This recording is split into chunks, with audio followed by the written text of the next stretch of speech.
সকাল হলেই আমাদের ব্রেকফাস্টের চিন্তায় মাথা খারাপ হয়ে যায়। তো আজকে তোমাদের একটা খুব চটজলদি টেস্টি একটা ব্রেকফাস্ট করে দেখাবো। এর জন্য প্রথমে আমি দুটো সেদ্ধ আলু নিয়েছি। সেদ্ধ আলুটাকে কিন্তু খুব বেশি করে আমি স্ম্যাশ করব না, হালকা হালকা করে ভাঙা করব।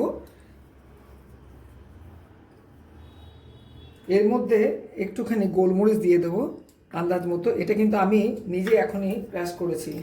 আর একটু ভাজা জিরে এর মধ্যে দিয়ে দেবো, গুঁড়ি করে রেখেছিলাম। এবং এর মধ্যে দেবো অল্প একটুখানি আন্দাজ মতন নুন। এর মধ্যে আমি একে একে পেঁয়াজ কুচি দেবো। আমি ওই ছোটো সাইজে একটা পেঁয়াজ কুচি করে রেখেছিলাম, ওই পেঁয়াজ কুচিটা দিয়ে দেবো। অল্প একটুখানি ধনে পাতা দেবো। একটা ছোটো সাইজের টমেটো আমি বীজটাকে বাদ দিয়ে সেটাকে কুচি করে রেখেছি।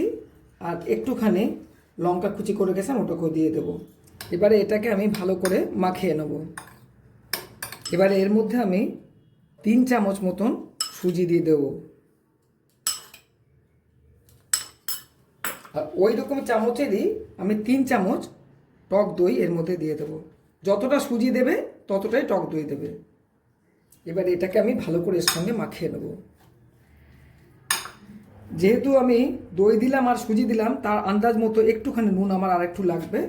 আর একটুখানি আমি চিলি ফ্লেক্স দিয়ে দেবো। এটাকে ভালো করে মিশিয়ে নেব এর সাথে।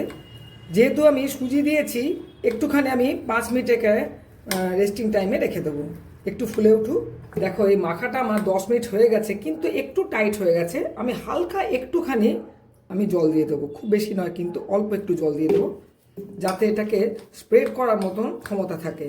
এই ব্রেকফাস্টটা আমি ব্রেড দিয়ে করব, তার জন্য দেখো আমি 4টে ব্রেড নিয়ে নিয়েছি। এবার এই ব্রেডের ওপরে আমি এই মিশ্রণটাকে আস্তে আস্তে করে স্প্রেড করে দেবো, যাতে পুরোটার মধ্যে এভাবে চলে যায়।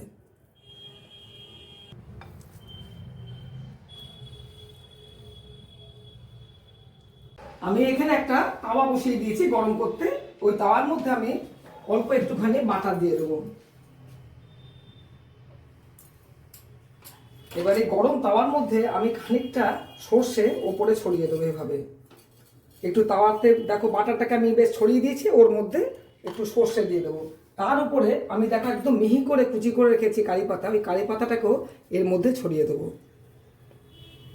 এবার এই তাওয়াটার উপরে যেদিকে আমি দেখো আলুর পেস্টটা দিয়েছিলাম, ওটাকে আমি এর মধ্যে দিয়ে দেবো উল্টো করে। দুটো দুটো করেই আমি সেঁকে নেবো। একদম আঁচ কিন্তু আমি ঝিমে আঁচে রেখেছি। এটা একটু হোক খানিকক্ষণ। এই ওপরের দিকে ব্রেডগুলোতেও আমি অল্প করে একটু বাটার দিয়ে দেবো, খুব বেশি বাটার লাগবে না। ওটা একটু গলে যাক, তবে ওপরে বাটারটাও দেবে, আস্তে আস্তে গলে যাবে। দেখো বাটারটা হালকা গলে গেছে। এবার এর উপরে অল্প একটুখানি আমি ধনে পাতা দিয়ে দেবো।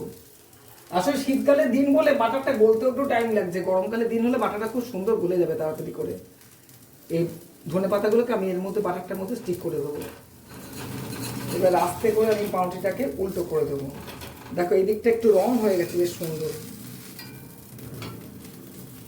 একদম ঝিমে আছে করবে। দেখো ওপরটা কিন্তু বেশ ক্রিস্পি শব্দ হচ্ছে। এবারে আরেকবার আমি এটাকে একটু উল্টো করে দেবো। দেখো এই দিকটা কি সুন্দর রং হয়ে গেছে। আমি আরেকবার এটাকে একটু উল্টো করে দেবো। এবারে আমি এটাকে উল্টো করে দিয়ে একটা প্লেটের মধ্যে তুলে নেব।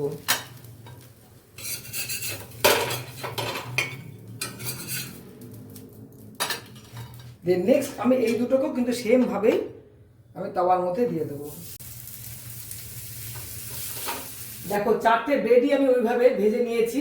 যেমন সুন্দর গন্ধ বেরোচ্ছে আর তেমন সুন্দর খেতে হয়, দেখবে তোমরা।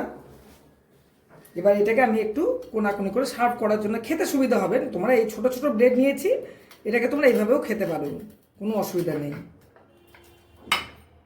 দেখো সব ব্রেডগুলোকে আমি কোনাকুনি করে কেটে নিয়ে সার্ভ করে দিয়েছি। যেমন সুন্দর দেখতে তেমন খেতে সুন্দর হয়। তোমরা একবার হলেও বানিয়ে খেয়ে দেখো।